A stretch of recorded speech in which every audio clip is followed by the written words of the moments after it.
We learned the administration announced that they are unfreezing $6 billion in Iranian oil revenues as part of a prisoner exchange in what essentially amounts to a ransom payment that Joe is paying the mullahs in Iran, which comes amid a new report today that Iran may be able to produce as many as 10 nuclear bombs in 4 months. Here with reaction, Texas Senator Ted Cruz.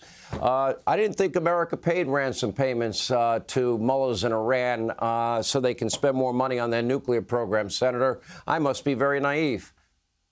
Well, you should be outraged because what they're doing is they're placing a bounty on every American's head. What this administration is doing is sending $6 billion to the Ayatollah who routinely chants death to America and death to Israel. And you can rest assured that $6 billion will be spent to fund terrorists who use it to murder Americans and to murder Israelis. Not only that, now that the Ayatollah and every other terrorist on earth knows that the Biden administration is willing to pay billions of dollars for American hostages, you're going to see more Americans taken hostage because they've suddenly made it a profitable endeavor. Sadly, this Biden White House puts partisan politics above our national security interest. And I got to say, their Iran policy is spectacularly dangerous for Israel and spectacularly dangerous for the United States. Let's get your reaction to the impeachment inquiry. If we can get you to put your legal hat back on, Senator, I'm sure you probably would rather be called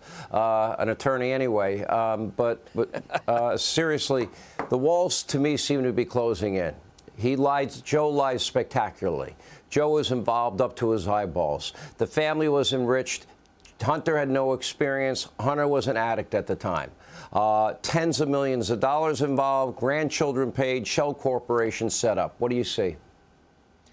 Well, I think today was a very significant day. Today, the House of Representatives announced they're formally opening an impeachment inquiry into Joe Biden. I think that's exactly the right thing for them to do. I've been calling on the House to do this for many months now. And you know, one of the interesting ways to assess what's going on is to look at the Biden White House's shifting stories. And you played quite a bit of this in your monologue. Started off with Joe Biden saying, I've never talked with my son about any of his overseas business dealings. Turns out that was a lie. Their next story was, I've never done business with my son and his overseas business dealings. Turns out that was a lie. You know, the latest talking points Democrats are trying to trot out in response to this impeachment inquiry is there is no direct evidence of Joe's involvement in the corruption. So they've pretty much given up on Hunter. Yeah, Hunter's corrupt as the day is long, but there's no direct evidence of Joe's involvement. That's what they're saying. Now, that's a flat-out lie, too, but let me break it down in two pieces. Number one, in a trial, in a legal proceeding, there are two types of evidence. There's direct evidence and circumstantial evidence. Now, what is circumstantial evidence? I'll give you an example.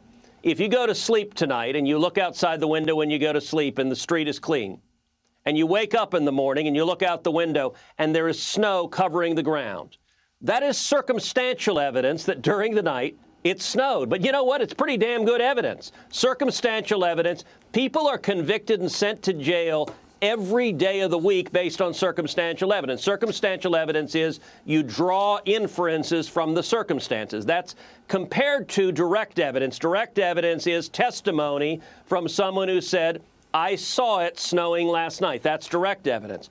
There's at least two instances of direct evidence of Joe's corruption. Number one, you played on this show, which is Joe Biden's admission in front of the Council on Foreign Relations that he held $1 billion of U.S. taxpayer loan guarantees hostage in order to force the firing of the Ukrainian prosecutor who was investigating the Ukrainian oligarch. That is one of the critical elements of bribery, of the quid pro quo.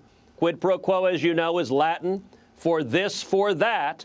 That Joe Biden has admitted to. That is direct evidence that he's admitted to. The only question is there the quid? Is there the $5 to $10 million of payments? Now, on that, there is circumstantial evidence. There are the $20 million plus of payments to the Biden family.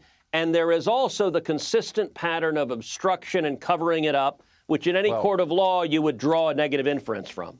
I can just give you a little preview of coming attractions. I believe that money's been found, Senator. Stay tuned to this show, and we'll let you know more. Thank you. Hey, Sean Hannity here. Hey, click here to subscribe to Fox News YouTube page and catch our hottest interviews and most compelling analysis. You will not get it anywhere else.